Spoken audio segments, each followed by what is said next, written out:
Small motivational story. एक छोटी सी motivational कहानी। दोस्तों, जीवन में किसी भी काम को लगातार करना या किसी राह पर सफलता मिलने तक बिना रुके चलते रहना इतना भी आसान नहीं होता है।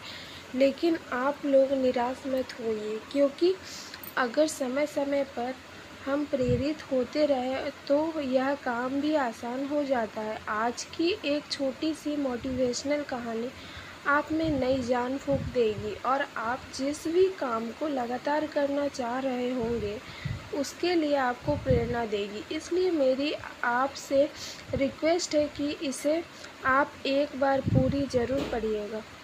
एक छोटी सी मोटिवेशनल कहानी। एक छोटे से खेत में एक जवान लड़का और उसका दादा मिट्टी खोद रहे थे। वे मिट्टी को पलट रहे थे, उसकी गांठ को तोड़ रहे थे ताकि मिट्टी उस वर्ष की बुआई के लिए अच्छे से तैयार हो सके। उस काम में काफ़ी कड़ी मेहनत थी, लेकिन उनके सभी प्रयास एक अच्छी फसल प्राप्त करने के लिए आवश्यक थी। बूढ़ा आदमी अपने 70 की उम्र में भी अच्छी तरह से कड़ी मेहनत कर रहा था।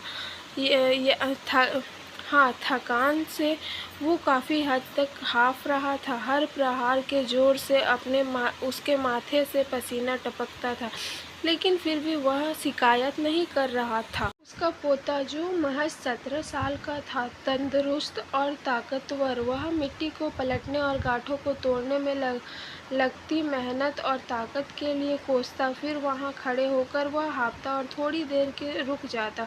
थोड़ा आराम करने के बाद एक बार फिर से काम शुरू करने से पहले शिकायत करता। थोड़ी देर बाद युवा पोता देखता है कि उसके दादाजी ने जितना काम कर जमीन को तैयार किया वो खुद ने तैयार की ज़मीन से बहुत ज़्यादा है। दादाजी, जब आप इतने बूढ़े हो फिर भी आपने मुझसे इतना अधिक काम कैसे किया? पोता अपने दादा से पूछता है। दादाजी ने उसे जो जवाब दिया उसकी उसे उम्मीद नहीं थी। जब हम किसी काम को मुश्किल मानते हैं और उसके बारे में ज़्यादा सोचते हैं तो सच में मुश्किल हो जाता है, और हम बिना सोचे जब उसे करते हैं और करते ही रहते हैं तो वह आसान हो जाता है। पोता थोड़ा अचंभित हो जाता है। इसलिए दादाजी अपनी बात जारी रखते हैं, जब हम अपना समय यह सोचने में बिताते हैं कि कोई काम कितना कठिन है और अभी कितना सारा बाकी है, तब हमारा मन बहाने बनाने लगता है।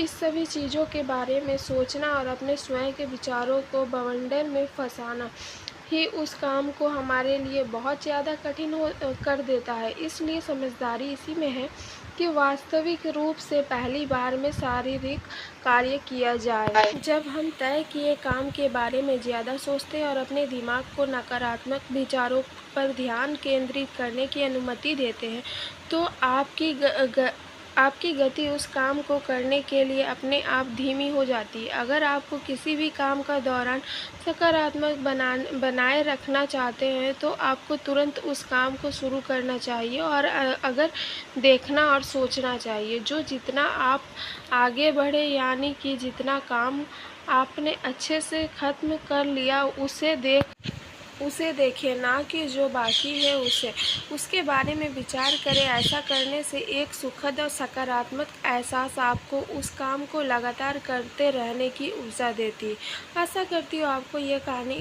काफ़ी पसंद आई होगी। अगर आपको अच्छी लगी तो लाइक, सब्सक्राइब एंड शेयर ज़रूर कीजिए। धन्यवाद।